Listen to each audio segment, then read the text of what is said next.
I want to answer one of your questions.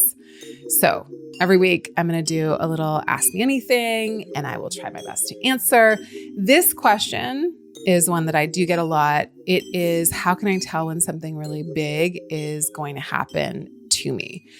What I would do if I were you is I would go to the transit section of the CHANI app and I would check to see what your long-term transits are, especially when a planet that we might call an outer planet. So I'm thinking like Jupiter, Saturn, Uranus, Neptune, Pluto is making contact with ascendant, descendant, midheaven, IC, or your sun, your moon, your Venus, your Mercury, your Mars, especially.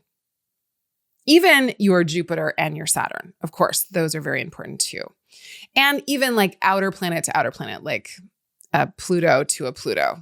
Those are really important things.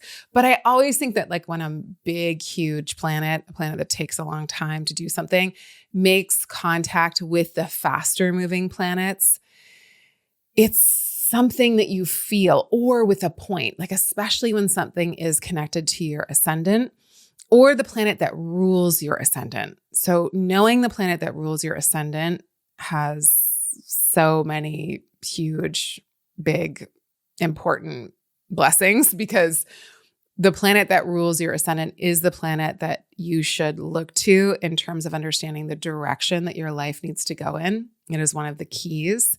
And you can do that in the CHANI app by looking at your planets, and one of them will be the ruler of your ascendant, and it will say so. So if you look in terms of your sun, your moon, your Mercury, your Venus, your Mars, your Jupiter, your Saturn, those are the only rulers that we use in the CHANI app. So one of those will be the ruler.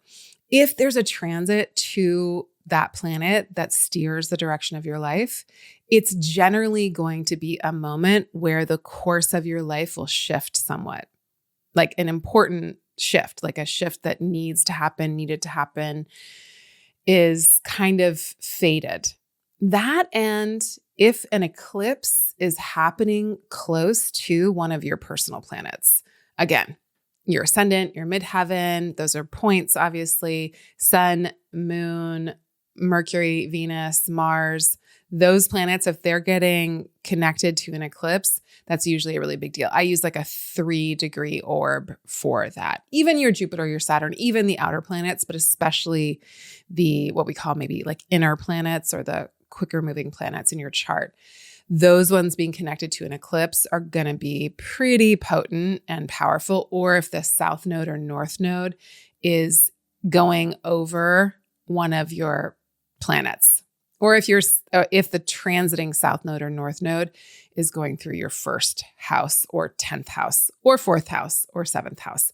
Things that happen in your first, 4th, 7th, and 10th houses are going to be really pivotal, because those are the kind of like foundational parts of your chart. So you'll most likely notice transits that happen there because they're quite loud. They're quite bombastic. They're quite obvious in some way, because first house is you, 4th house is home and family, 7th house is committed partnerships, 10th house is career. And these are the anchor points of the chart.